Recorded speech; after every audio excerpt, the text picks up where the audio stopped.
차례는 미국 주도의 세계 경제 체제 이야기를 하고, 이거는 뭔 소리냐? 미국 주도의 세계 경제 체제라는 게 44년 체제, 브레튼 우즈 체제에 대한 이야기입니다. 그리고 미국의 경제를 이야기할 때 여기서부터 이야기 안 할 수가 없어요. 그리고 그때부터 트럼프 정권 이전까지 50년이 아니고 사실 70년, 뒤에 가면 70년 했었는데 50년 했었는데 70년 동안에 어떻게 변해왔나, 흔들리는 제국, 그리고 이제 트럼프 정권의 경제, 그리고 현재와 위기 상황에 대해서 하겠습니다. 자, 한번 볼게요. 예? 안 넘어가냐? 자, 여러분, 무기대여법 들어보셨어요? 요번에 우크라이나 전쟁 때, 새로 옛날에는 무기대여법이 2차 대전에 있었는데, 새로 발동시켰어요. 저게 랜드 리즈라는 법이에요. 1941년에. 2005년에 정상 안 되겠다는 비기를 듣고. 예? 지도가다. 보시면은, 요거 보시면은, 2차 대전 동안에 영국하고 소련, 중국에 대해서 지원해 줬는데, 무기대여법을 제기했어요. 그래서 열심히 지원해 준 게 그냥 공끝이 아니고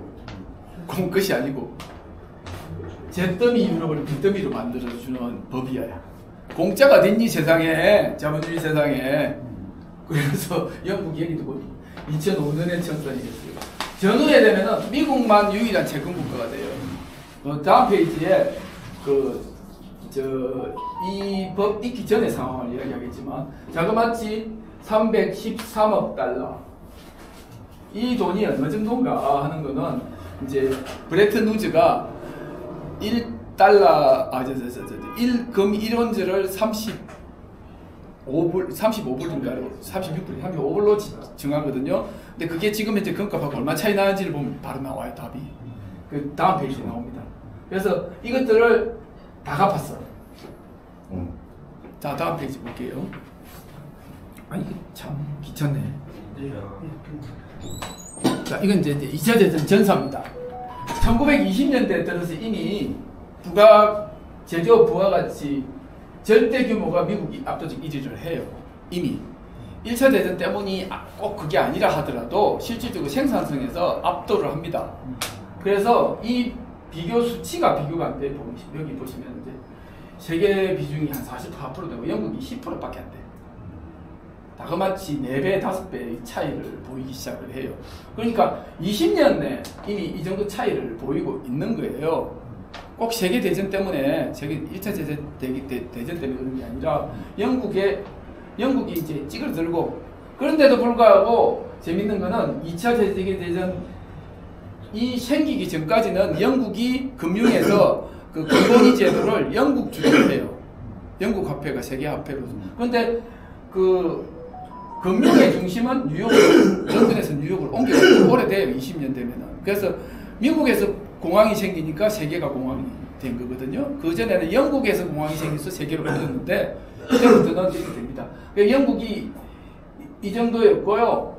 여기 액수 나와 있는데 이거는 우리 지금하고 비교가 잘 안 돼요. 그래서 이제 다음 페이지 보면은 금이 얼마였는지가 나오면은 이제 얘기 되고, 영국하고 미국하고 독일하고 그렇게 차이는 많이 안 나요. 보시면은 독일이 엄청나게 따라잡았죠. 가만 놔뒀으면 독일이 치고 또 올라갔겠죠, 사실은.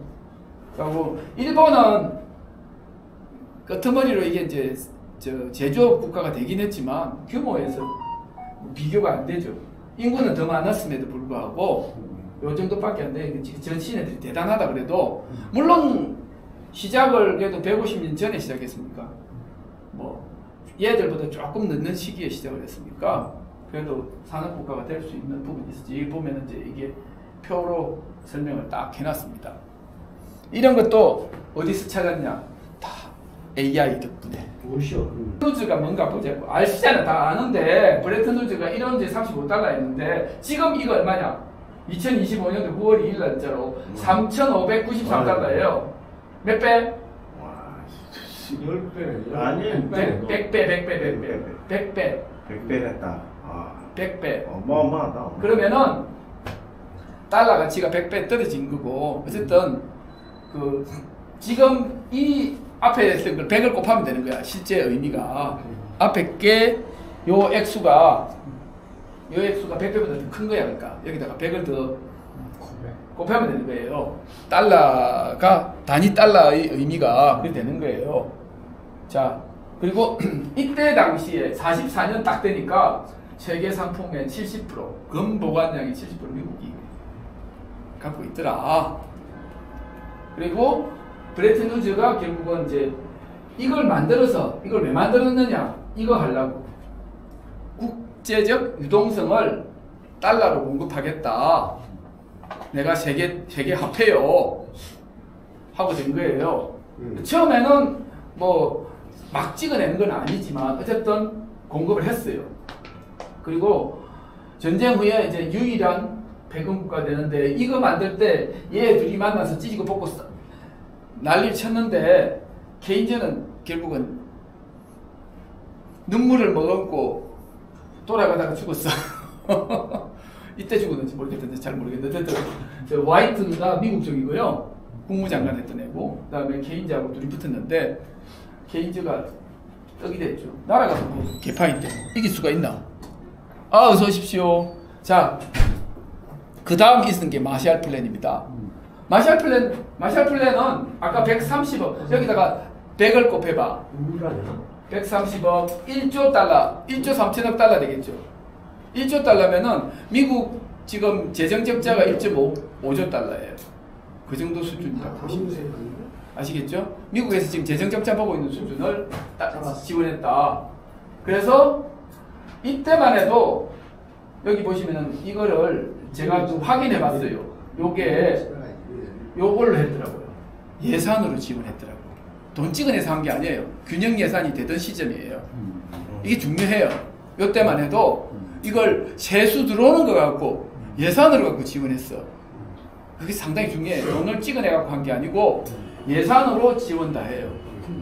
그때만.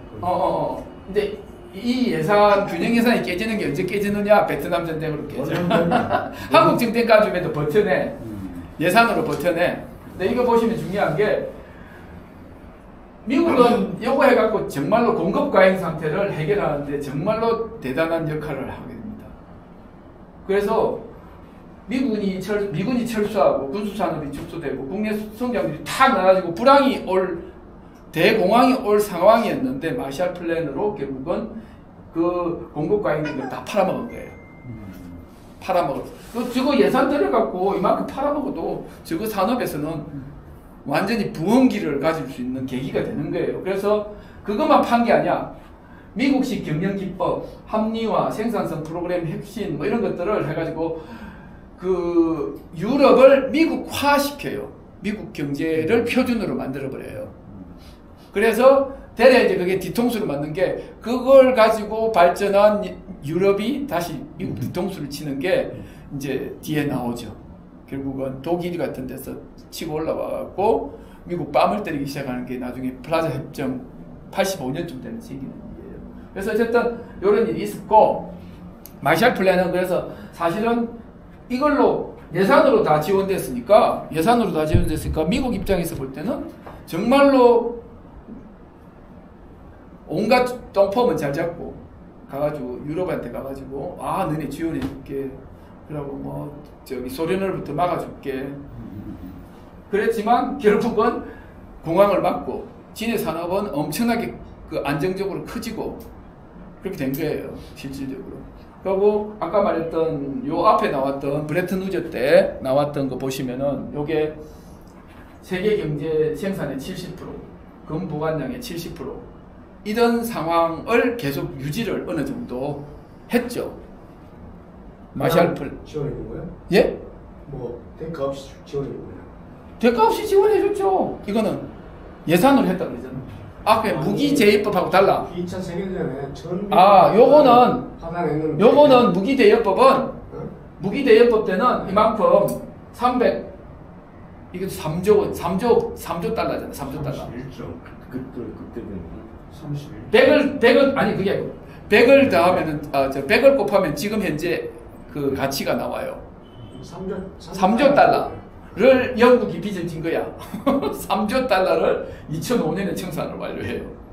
끝까지 받았어, 끝까지. 마샬은 뭐는 얼마나 했던 거예요? 마샬은 아까 130억 했잖아. 130억 달러. 이거 반. 그거는 안 갚아도 되는 거. 쫙 깔아갖고 그거 지금 예산으로 커버를 해요. 예산으로.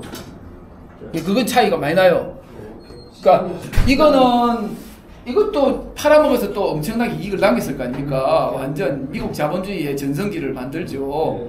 근데 또 그것도 다시 다 돌려받았어. 근데 마샬 플랜은 성격이 소련하고 경쟁한다 그러면서 돈을 안 받았어.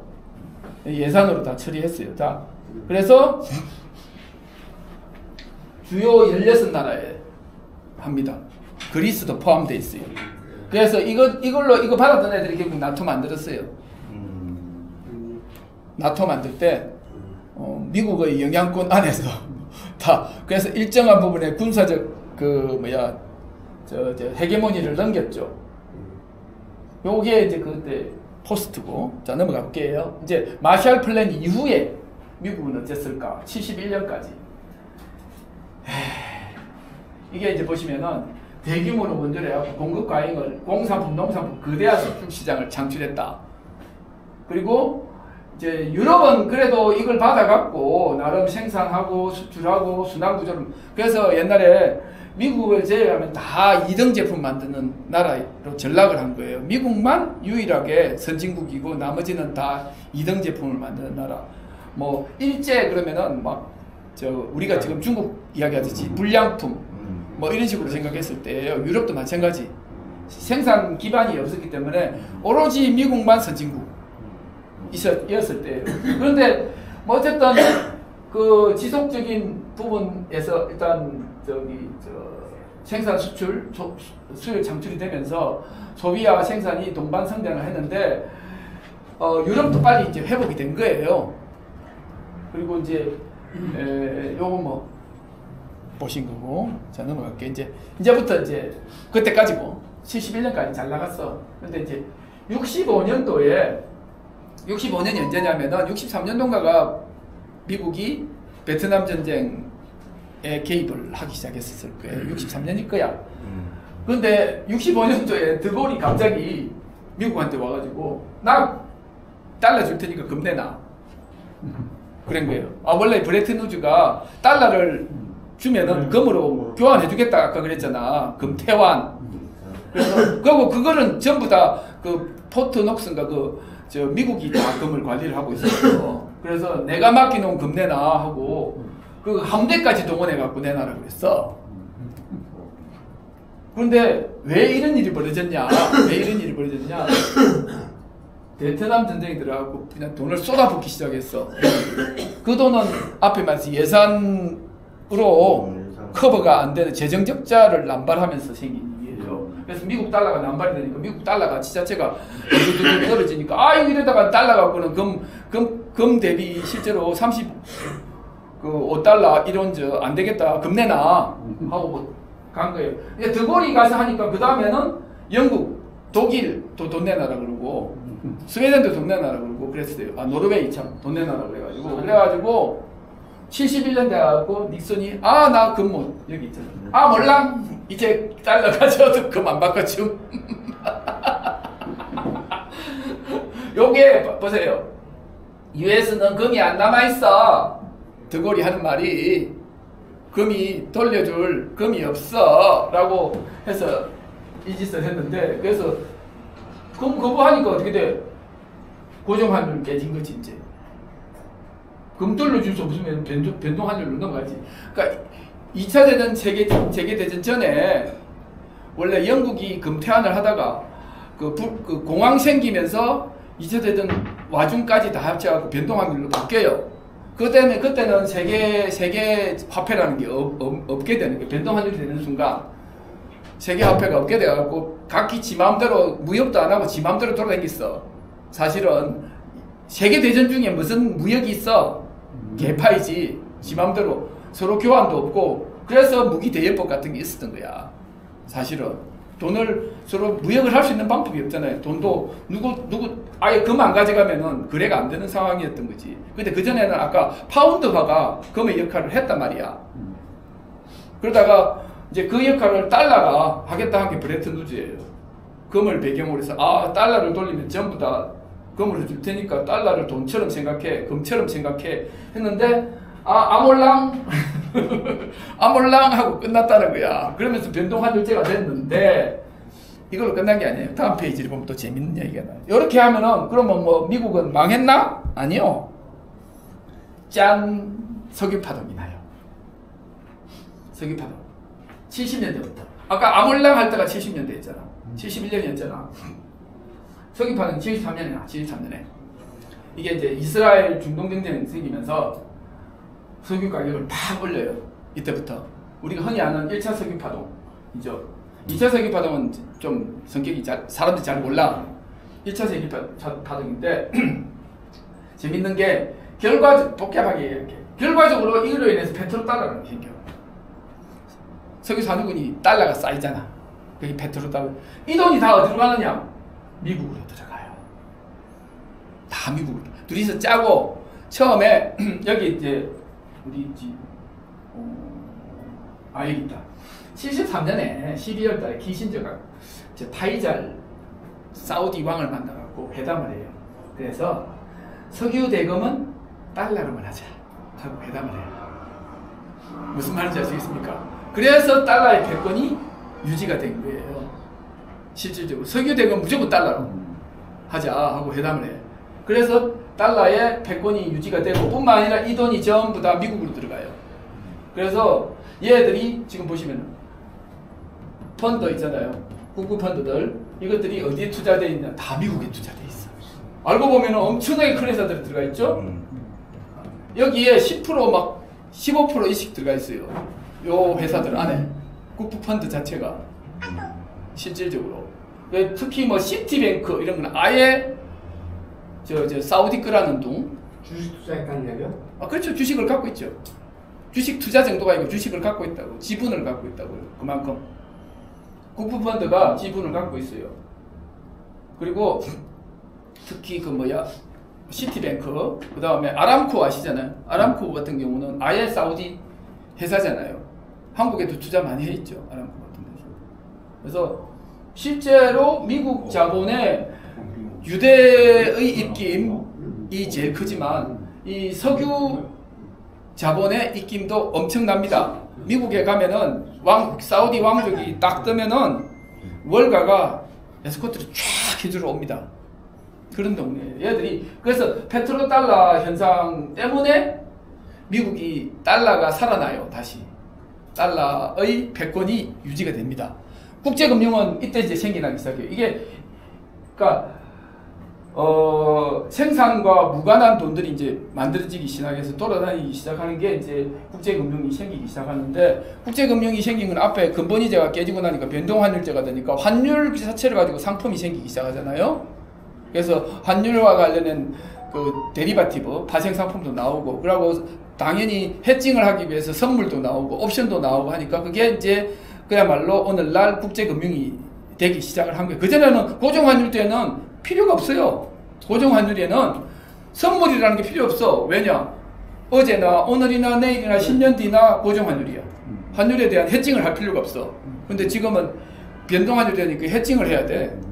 해칭해야 되니까 그래서 거기에 대한 상품들이 나오기 시작해서 된 거고, 그 다음에 또 놀고 있는 이런 펀드들이 요런 데 투자하려고 상품들이 나오기 시작한 거고요. 무역 규모도 커지네요.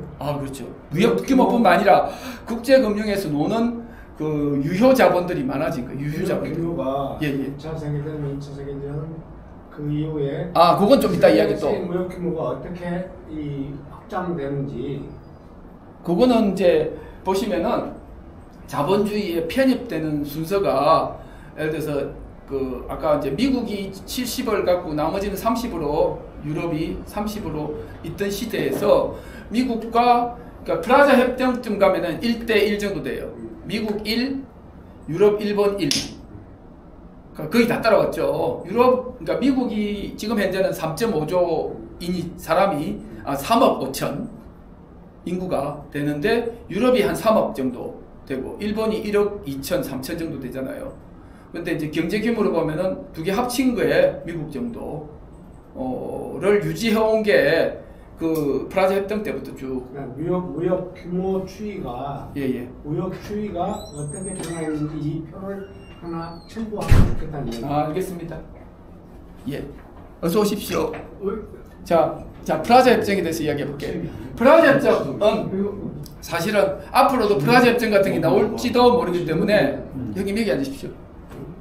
진짜 있죠. 이 완전 엄청 폭력적인 거예요. 프라자 협정은. 여러분도 아시다시피 85년이에요. 85년. 여기 딱 써놨잖아. 미국의 경제 패권 유지 전략이다. 이 양반 못 쓰겠어. 그래서 얘들을 만났어. 미국, 일본 재무성인가 걔는 골프 치러 간다 그래갖고 도망 와가지고 여기 참석해요. 언론에 안 알리려고 알리지 마라 그랬어. 아무도 모르게 5놈이 만났어. 미국, 일본, 독일, 프랑스, 영국. 이게 G5예요. 나중에 G7이 됐지만 일단 이때 G5야. G7에 들어온 게 이태리하고 캐나다가 들어왔는데 걔들은 얘들에 비하면 많이 딸리지. G5가 뭐 해갖고 이거 핵심이 이거야. 미국 달러를 낮추고 절하하고 특히 엔화하고 독일 마르크를 절상하자 했는데 여기 보시면은 엔 달러가 250이던 게 처음 딱 떨어뜨린 게 125인가로 떨어뜨려요. 그래갖고 나중에 가면 100 단위로 떨어지죠. 250인 게 100이 되면은 얼마나 떨어집니까? 2.5에서 1이 떨어져요. 근데 거꾸로 이렇게 하면은요, 요걸 버텨내면은 소득이 또 그만큼 올라가요. 자, 보세요.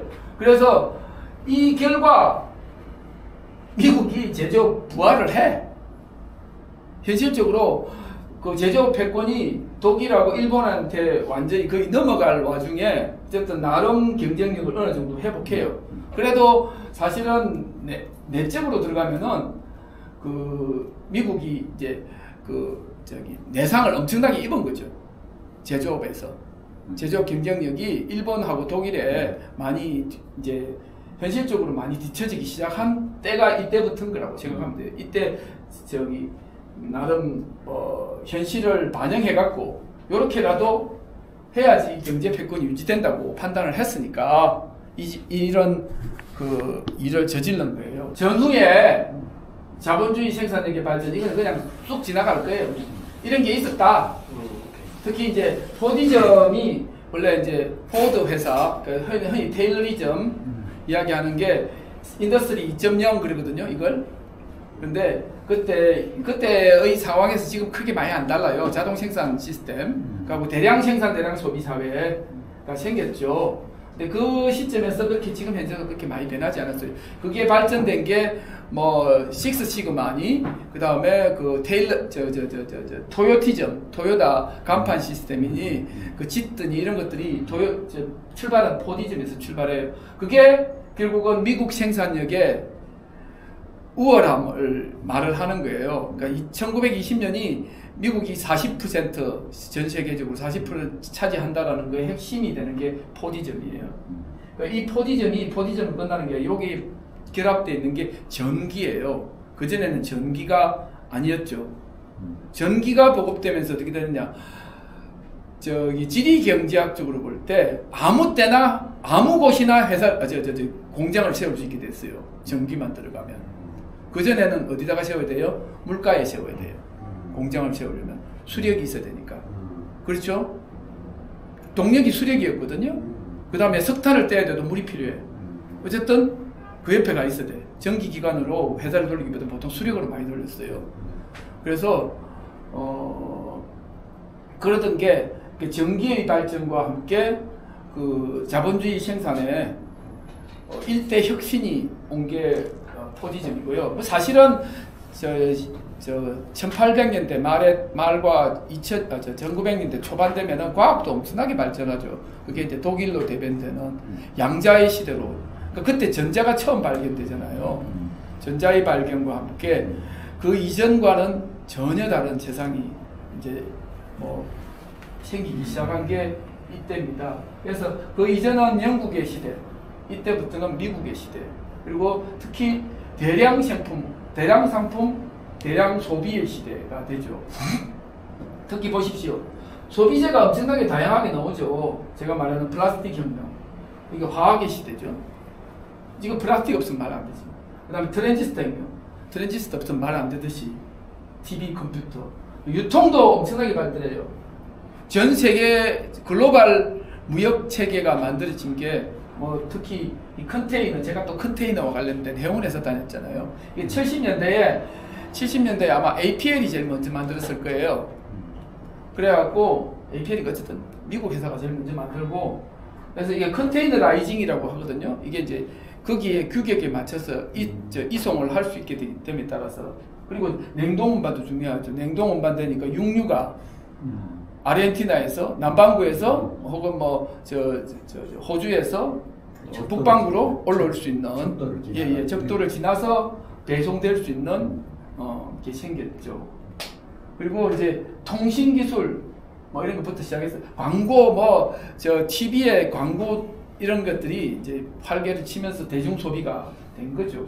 그리고 이제 이 부분과 관련해서 꼭 이야기해야 될 게 이게요. 사회 경제적 요인이에요. 소득이, 사회보장제도가 뭐 미국은 개판이지만 일단 영국이 유럽을 중심으로 해갖고 일반 대중 소비가 증대했고, 그러니까 그 소비의 기준에 갖고 대중 소비 사회가 만들어졌다. 그 형님이 아까 자본주의 그 시장의 크기, 저는 이제 무역 이야기보다 시장의 크기가 얼마나 커졌냐 하는 거는 이거하고 상당히 관련이 있고요. 그러니까 여기에 본질적으로 또 다른 의미로 등장하게 된 건 중국이 자본주의 시장에 편입된 거예요. 그 시장이 또 엄청나게 큰 거죠. 그러니까 생각해보면은 초기 자본주의 시장에서는 산업혁명이 있을 때만 해도 그 조망만하던 자본주의 사회가 그게 몸통만해지고 아니면은 이 방만해지고 이런 식으로 커진 거예요.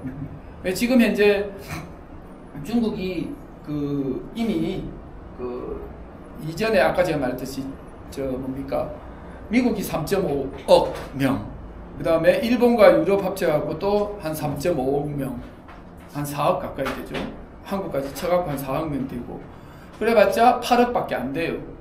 중국은 10억이잖아. 근데 물론 이제 소비력 차이가 있지만 거의 대등한 게 발생한 거예요. 이미. 그래서 시장이 2배로 커졌다. 거의. 라고 생각할 수 있는 거예요. 자본주의는 결국은 소비시장 자체가 자본주의의 판도를 의미해요. 나머지는 깜깜한 어둠이에요.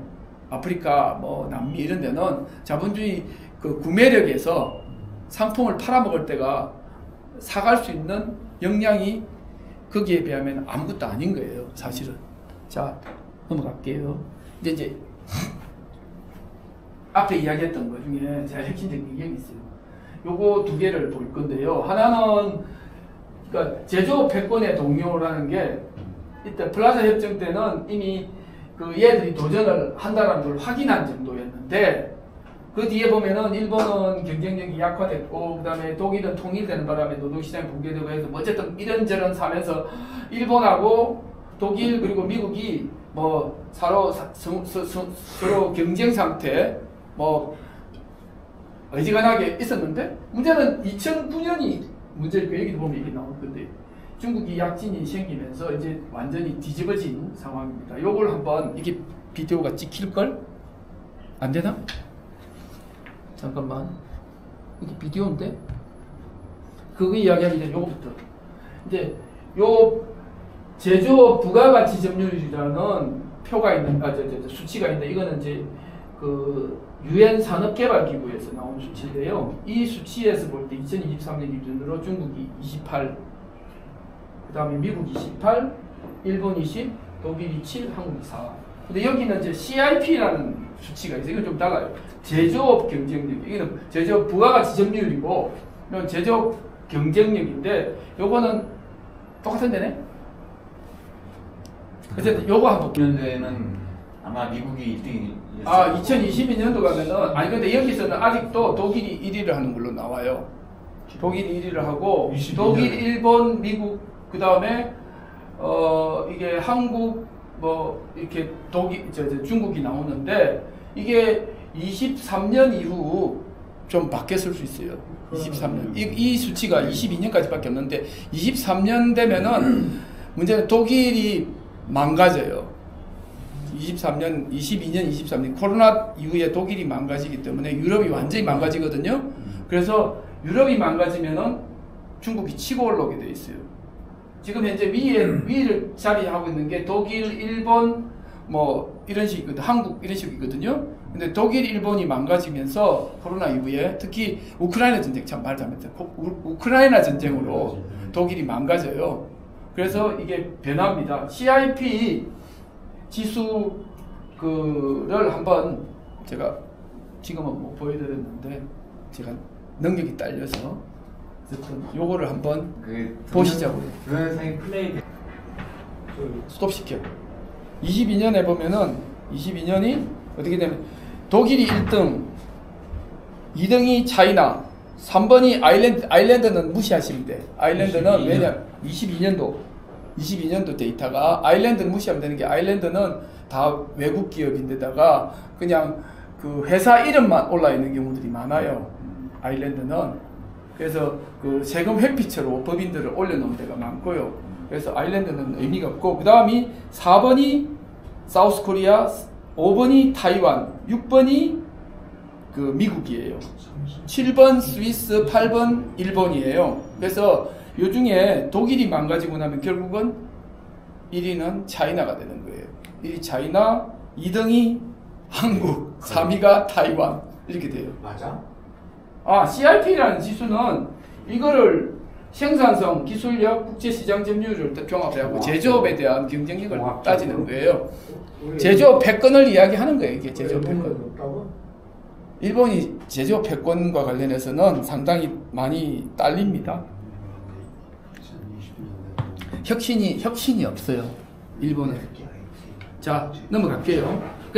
그러면은 미국이 현재 뭐 그나마 제조업 경쟁력이 있는 부분이 뭔가 완전히 무시해도 되는가 하는 것을 이야기를 하기 위해서 이걸 넣어놨는데요. 현재 살펴볼 수 있는 게 일반 제조업은 아니에요. 일반 제조업 좀 특수해.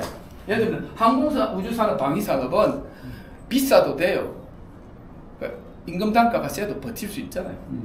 자동차는 모르겠고 반도체, 전기차 이것도 잘 모르겠고 그럼 의료 제약 제품은 확실히 이건 바이오 쪽이니까 바이오메디칼이나 이런 쪽 비싸도 가능해요. 사실 많이 비싸죠.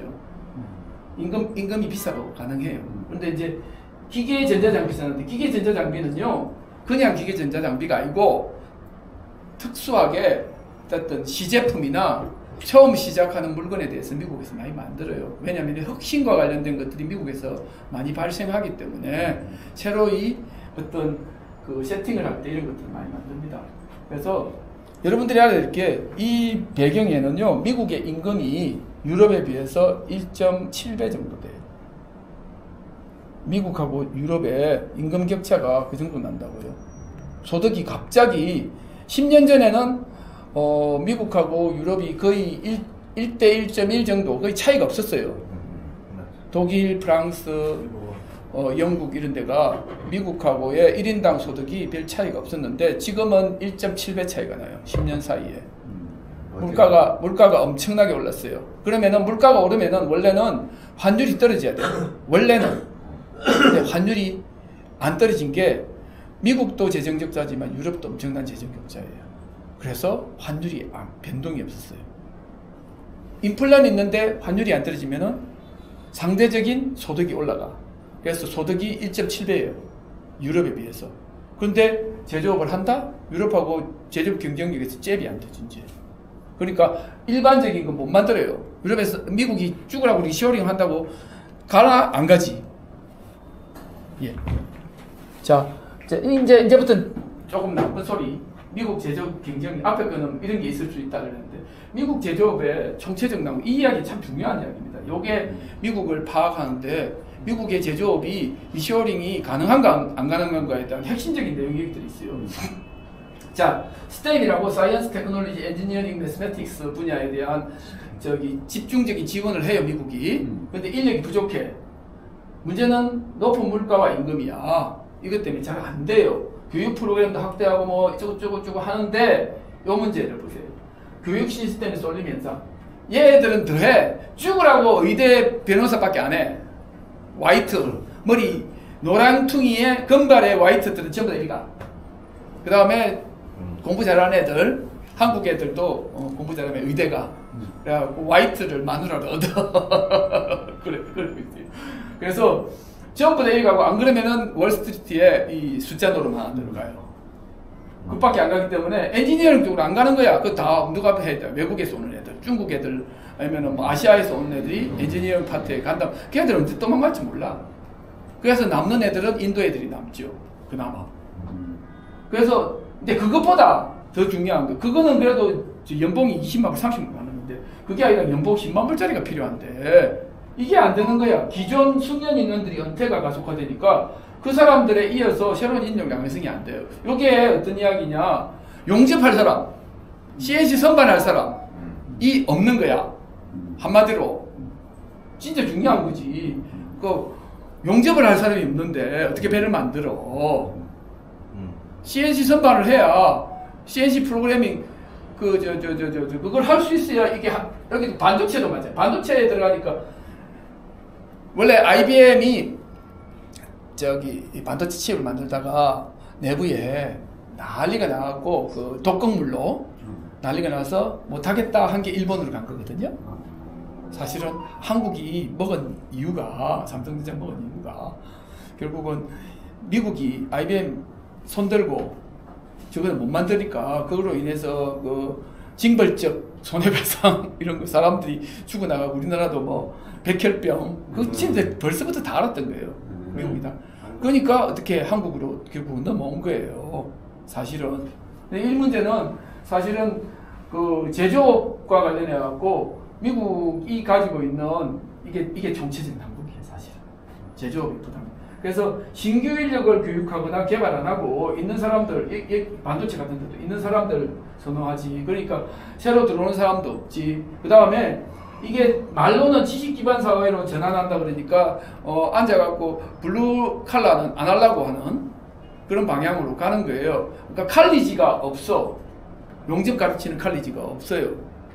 용접을 해야 될 거 아니야. 용접을 해야지 파이프도 만들고 그러니까 그거는 수입을 해가는 거예요. 딴 데서 외국에서 수입을 받아요. 그래서 지금 아시잖아. 요거 미국과 중국의 해군 함정수.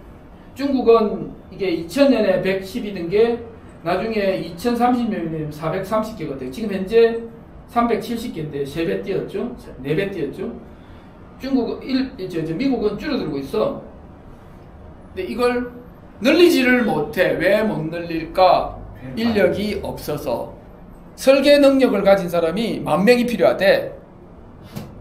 배를 하려면 배 만드는 게 중요한 거고 용접도 중요하지만 CAD 할 수 있는 사람이 있을 거 아닙니까? 설계한 사람이 10,000명이 필요한데 1,000명밖에 없다는 거야.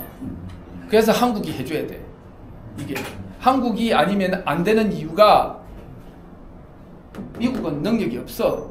그래서 이런 일과 관련해서 제가 이제 예전에 있었던 회사에서 한국 타이어가 테네시에 타이어 공장을 떡 세웠어. 그 10년 전이다.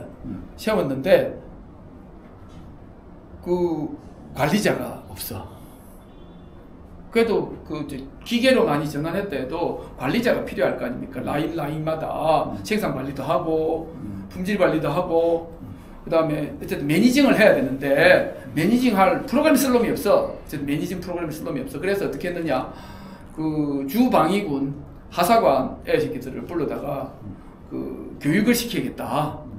택도 없는 놈들을 불러다가 이제 하는 거야. 아예 없는 놈을 불러다가 교육을 시키겠다. 그래갖고 한국 타이어 보고 야 시뮬레이션 프로그램을 만들어갖고 주면은 테네시 주에서 10억을 줄게 하고 꼬셨어. 그랬더니만 그 프로그램이 제가 있던 회사로 프로그램 짜줘 하고 왔던 거예요. 그래서 그 짜주니까 그걸 시뮬레이션 하는 거를 우리 비행기 앉아갖고 뭐 시뮬레이션 하듯이 이것도 공장 기계가 어떻게 들어갈 때 뭐 하는 시뮬레이션 프로그램을 또 만들어줘갖고 걔를 교육을 시켜서 매니저로 만들었다는 거예요.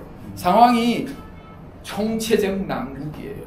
사람이 없으면은 사람 기반이 무너지면은 그냥 다 무너지는 거예요. 왜 사람이 무너졌을까? 한번 생각해 보면 그게 하루아침에 무너지는 게 아니거든요. 경쟁력이 아까 임금도 높지, 그 다음에 예를 들어서 아까 말했듯이 이 사람들이 봅시다. 그 아까 앞에 말한 자동차 그 더스트 벨트 쪽에 이 사람들이 있을 거 아니에요. 숙련 인력이. 그래도 그 사람들 다 배제하고 테슬라는 어디다가 회사를 차리느냐? 캘리포니아 시에서. 캘리포니아에는 숙련 인력이 하나도 없어. 그래서 그걸 그 메가 프레스 이런 걸로 찍어내면서 기계화를, 자동화를 예를 들어서 옛날에는 현대도 이번에 공장 세울 때 80명짜리 인력은 한 300명 들어가야 될 걸. 300명인가. 어쨌든 보통 한국에서는 10,000명씩 들어가고 몇천 명씩 들어가는 회사를 갖다가 사람을 갖다 팍 줄여갖고 한 10분의 1, 20분의 1로 줄여갖고 돌린다 그러는 거예요. 인력도 공장 시야봤자 제조업 리쇼링 해봤자 인력도 별로 쓰지도 않는 방향으로 그런 식으로 가는 거예요. 아까 비싸니까. 그리고 또 관리할 사람도 없어. 상황이 미국의 제조업이라는 게 그렇게 좋지도 않고. 그리고 그거를 먼저 겪은 나라가 영국이에요. 영국은 제조업이 현재 7%거든요. GDP 비중에서. 그리고 미국은 10% 제조업 비중이 7%인데 영국은 지금 2등 국가가 됐어요. 완전히. 왜 그리 됐냐면은 이것도 중요해. 아까 인력 양성 대처가 나오면서 그 숙련공 중심이 아니고 단순공 중심으로 그 교육 체제를 바꿔버려요. 대처이즘 하면서. 그리고 그게 이제 사실은 말이 됐던 게 영국의 재정 적자 부분이 옛날에만 해도 별로 많지 않았거든요. 그걸 왜 그런 단순공 중심으로 바꿀 수 있었느냐 하면은 북해에서 유전이 터지니까 거기서 돈이 와 들어오는 걸 갖고 사회보장에 쓴 거예요. 실질적으로.